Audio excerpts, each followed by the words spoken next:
Today we talk about the fascinating world of twins.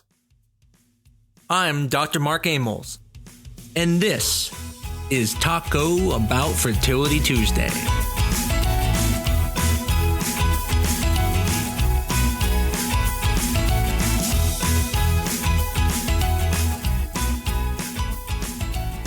Twins. I remember when I first found out I had twins, I thought, this is amazing. And to be honest, when I was younger, I used to think I would have twins. And it's funny because I hear that a lot.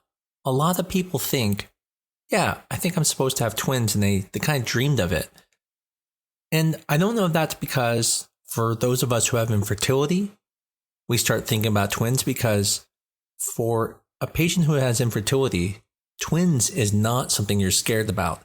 It's actually a blessing in some ways. You've worked so hard to get pregnant that if you get twins, you think, hey, 2 for 1 financially, but also, you know, your kid always has a friend because now they have a sibling.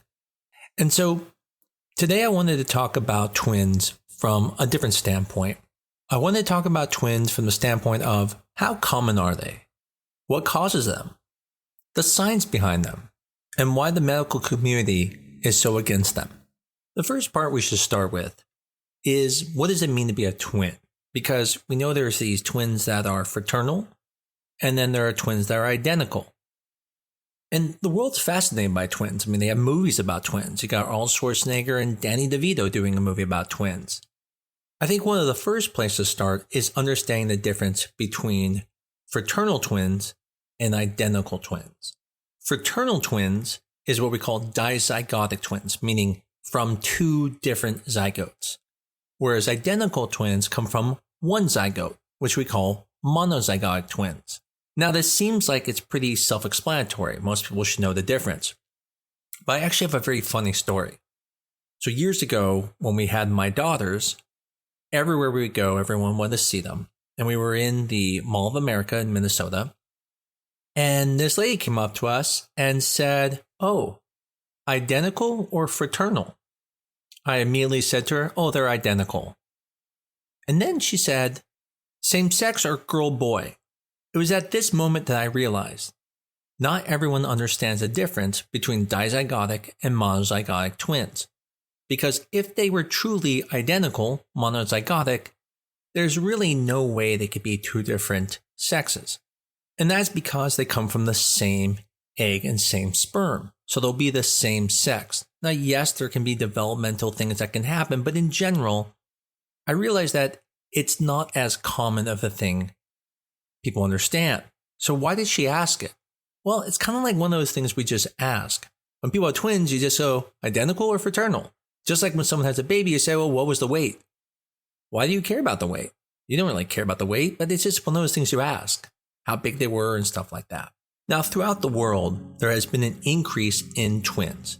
Now, the most common type of twinning is going to be fraternal twinning. This is a situation where a woman releases 2 eggs, and then you can get 2 pregnancies from it. Now, the more common cause of fraternal twinning in the world is because of 2 reasons. One is going to be infertility, having fertility treatments, and putting back 2 embryos or making multiple eggs with an IUI treatment. The other reason is that as women get older, their body starts to release more FSH and can sometimes cause an ovulation of 2 eggs, and that can lead to a higher chance of twins. As a matter of fact, in Nigeria, there is a higher risk of fraternal twinning, where 1 out of every 22 pregnancies ends up being twins. Now, what's interesting to understand about twins is that when you see fraternal twins, this runs on the female side. So a lot of times I'll hear people come to me and say, oh, well, my husband has twins in his family, so we have a higher risk of twins. That's not true. It doesn't run on the male side. It runs on the female side. So if your mother had twins, if you have sisters that have twins, then their babies will have a higher risk of having twins. And that is because they release more than 1 egg when they ovulate. Now, identical twinning is a little bit different. That really doesn't change between different cultures or different people. It's generally about the same, which is about 3 to 4 for every 1,000 pregnancies. But what's interesting is over time, as twins have increased, the increase is mostly from the fraternal twins, and identical twins have pretty much stayed about the same. Now, we have seen increase in identical twins in IVF treatments, and we believe that there might be some things with assisted hatching and ICSI that may cause a slightly higher risk of twinning. But in general, you are not wrong. You are seeing more twins, and that is because it has been increasing over the years. To give you an idea of the differences, back in 1970, there was approximately 18.9 twins per 1,000 births. Now in 2020s, there's 32.1 twin pregnancies per 1,000 births. Now when it comes to fraternal twins, it's pretty obvious. There are 2 eggs, 2 sperm. These are 2 completely different humans. But when it comes to identical twins, monozygotic twinning, they are technically from the exact same DNA. But as you know, there's different types of twins. For example, you'll see twins that are in the same sac sometimes even conjoined. And so let's take a minute talking about how twins occur. So for fraternal, again, it's releasing 2 eggs, whether that is with medications such as Clomid or Femara, or whether it's just naturally. When it comes to monozygotic twinning, there are basically 4 different types of what we call placentation or presentations, which would be, one is called monochorionic diamniotic twins. There's another called dichorionic diamniotic twins. And then the last one's called monochorionic monoamniotic twins. So let's talk about each one of those. The first word is talking about how many placentas there are. So if it says dichorionic, it means there's 2 placentas.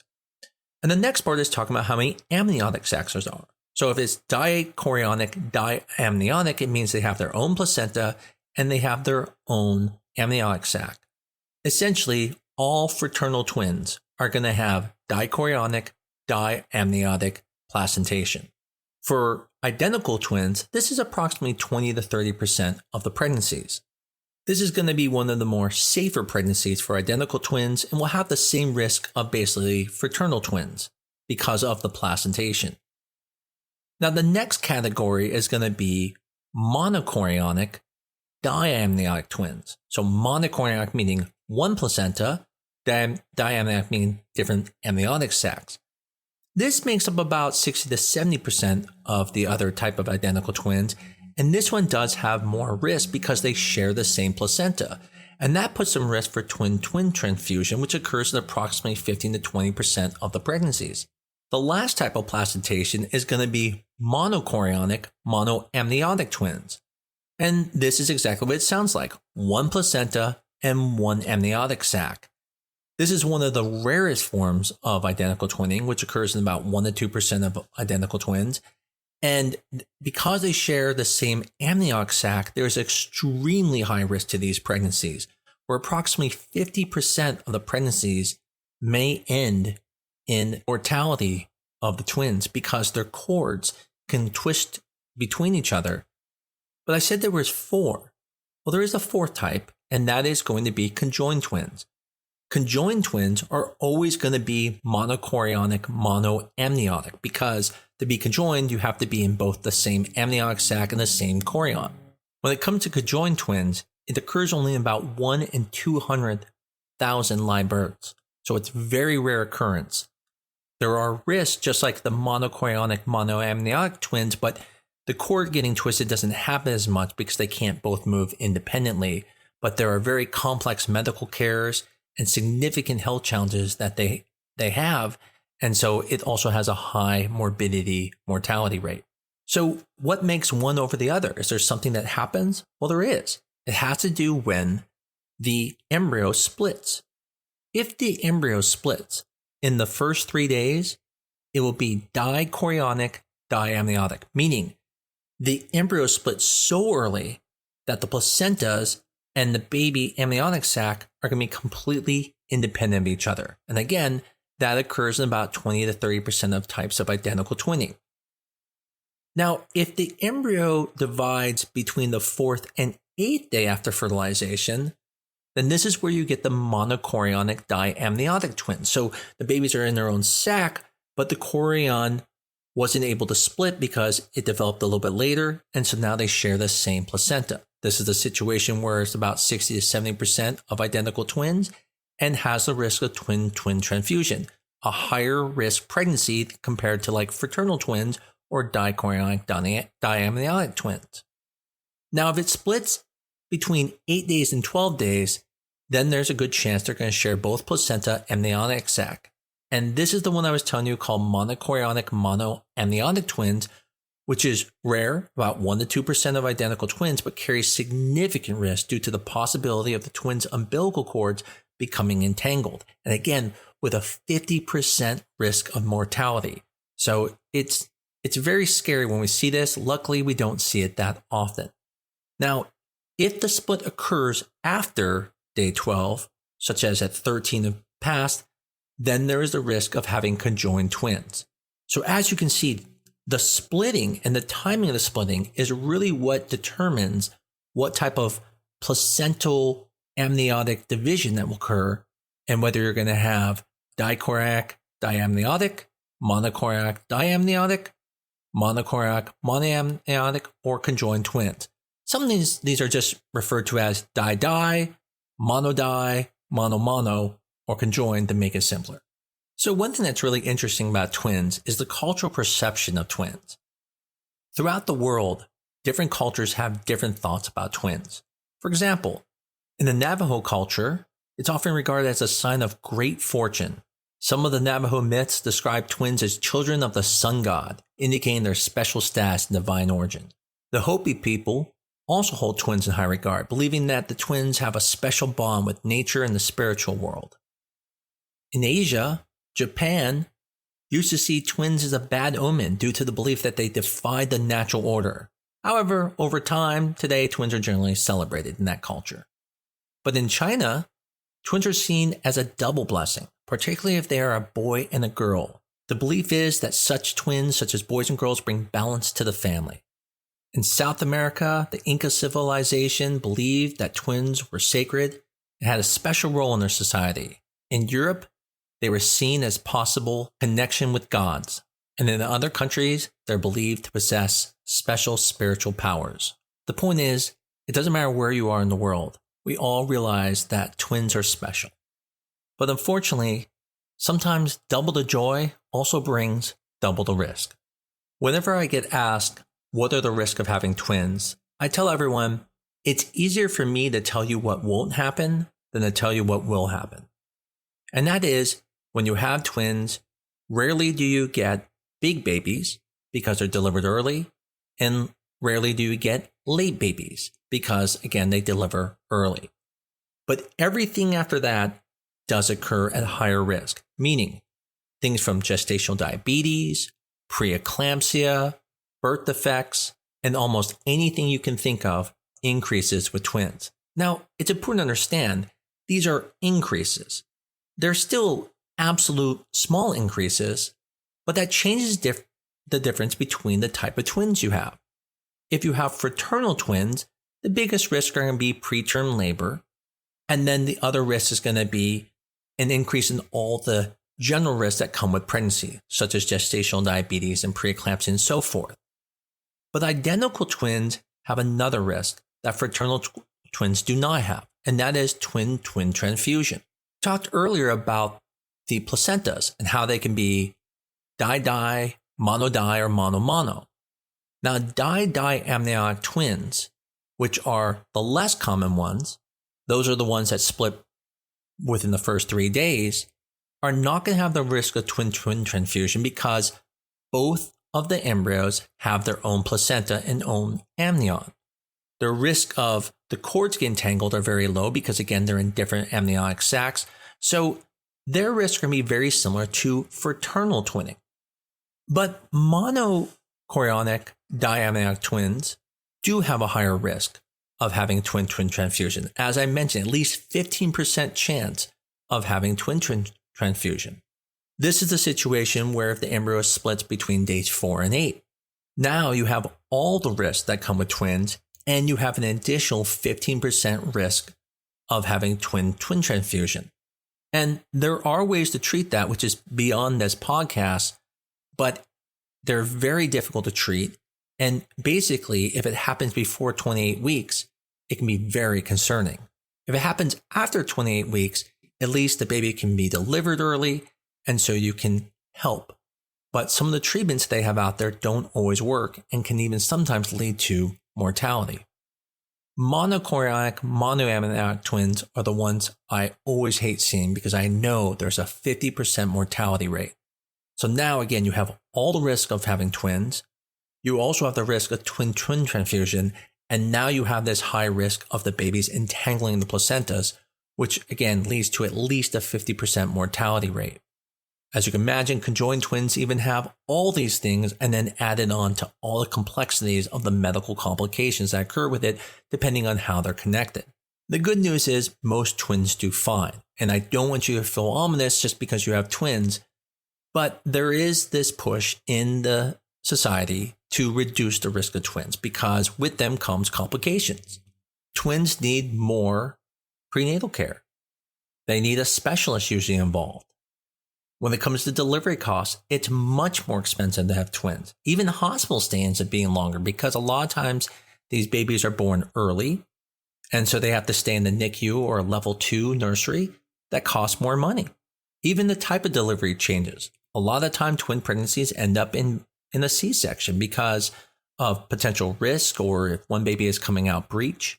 And so the reason why there is this community trying to reduce the risk of twins is because there is a risk whenever you have a twin pregnancy, both during the pregnancy and even at delivery. So there is this push to have single pregnancies, but there is also a push financially by a lot of insurances because they know there's a higher cost with twins. And so it's coming from multiple angles. In the end, we have got such high pregnancy rates now that I do believe it's always best to put back one embryo. Now, again, you can still get twins from splitting, and I still think there's a place to put back 2 embryos. But the biggest change I have had is that in the beginning, I didn't care if people put back 2 embryos. But now I realize there is actually an advantage to putting back 1 embryo, especially when you have few embryos. And that takes us to one of the last parts of this talk tonight, which is now you have this decision. Maybe your clinic does allow you to put back 2 embryos. Should you? And what I would tell you is this. Yes, putting back 2 embryos is going to give you a higher chance of coming away with 1 pregnancy.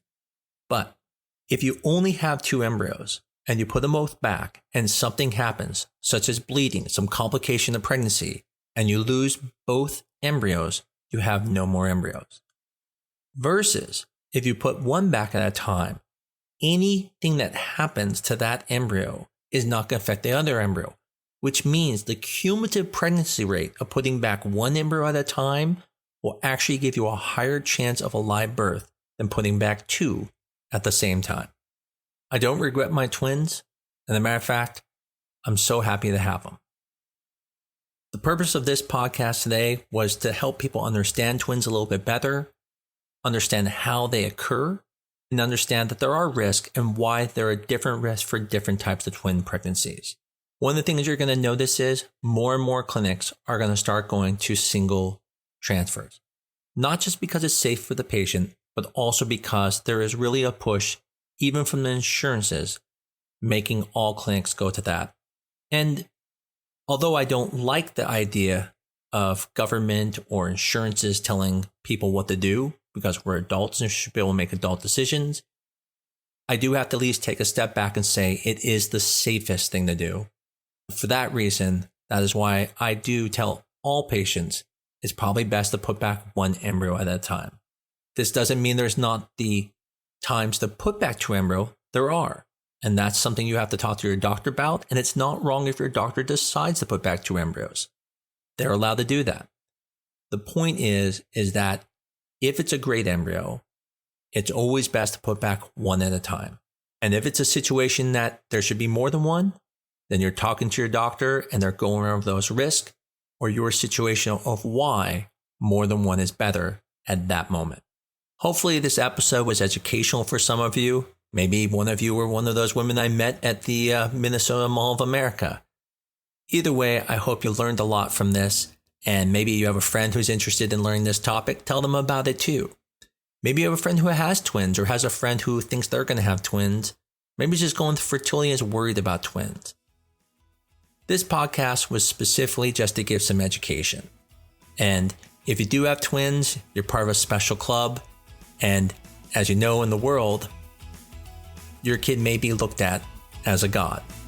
What I can tell you is that you have in common with every person who has twins is you probably didn't sleep a lot in the first few years.